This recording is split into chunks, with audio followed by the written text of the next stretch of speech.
Hello, I'm Steve Shaw, National Coordinator of Football Officials and Secretary Rules Editor for the NCAA. And today we're presenting our first media video for the 2025 season. And even though there were a limited number of games, we're going to focus on action from week 0.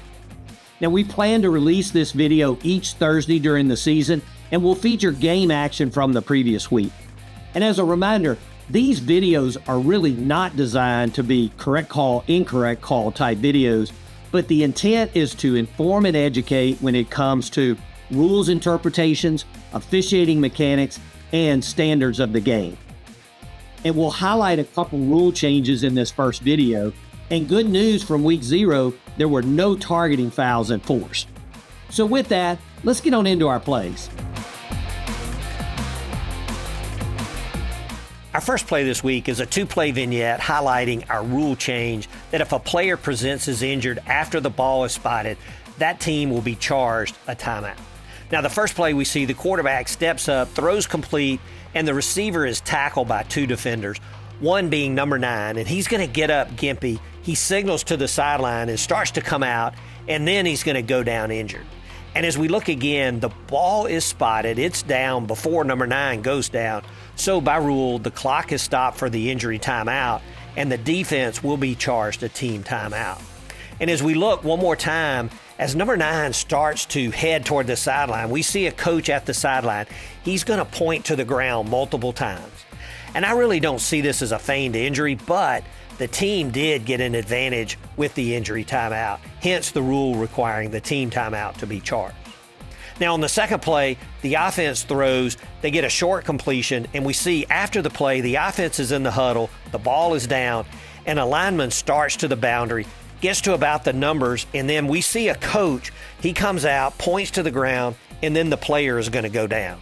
Again, not really a feigned injury, but the team tries to take advantage of the injury timeout, but is correctly charged a team timeout here. Remember, the Rules Committee made the change not because they wanted to make a change in this area, but they needed to curtail the bad look of teams taking advantage of an injury timeout.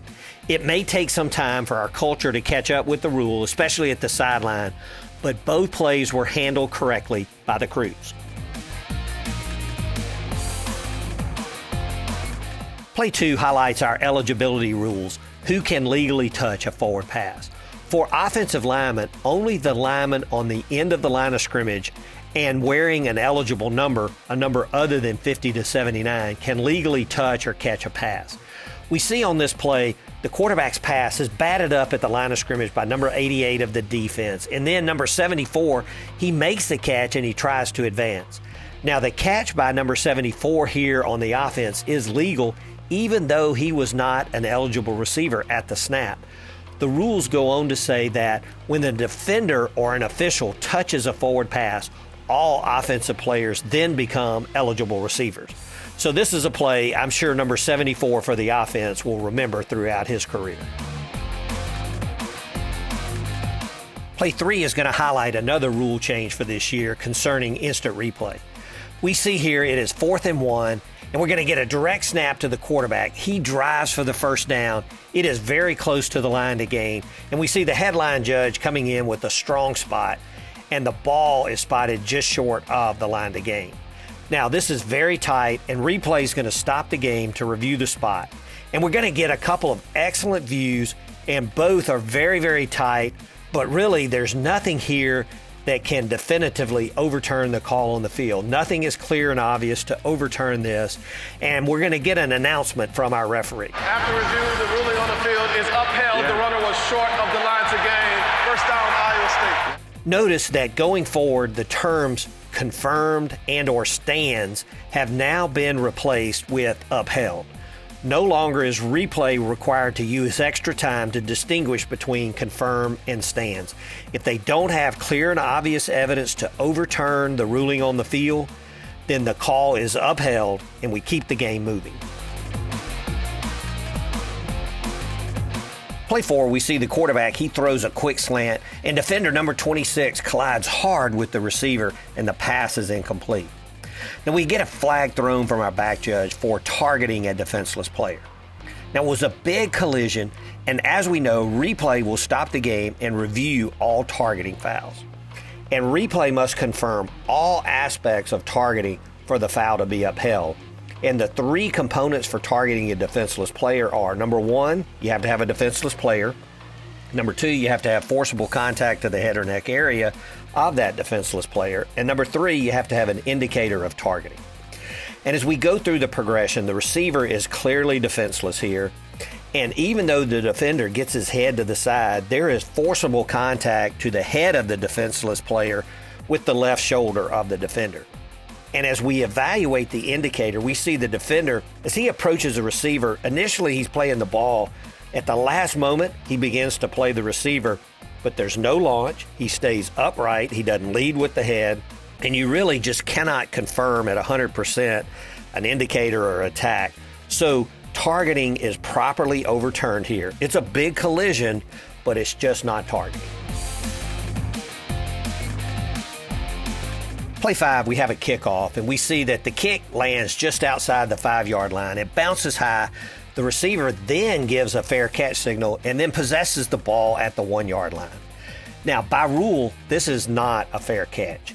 And even though the signal itself meets all the requirements of a valid fair catch signal, the timing of the signal, namely the signal being given after the ball has struck the ground, makes this an invalid fair catch signal. And the play is over when the receiver gains possession, and the signal negates the opportunity for the receiving team to return the kick. So the ball is properly spotted at the 1-yard line and is 1st and 10 for the receiving team from that point.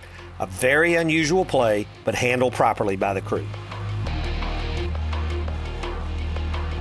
Our last play for this week is actually a play from our previous postseason, a CFP game, and I included this because I received so many questions about the play.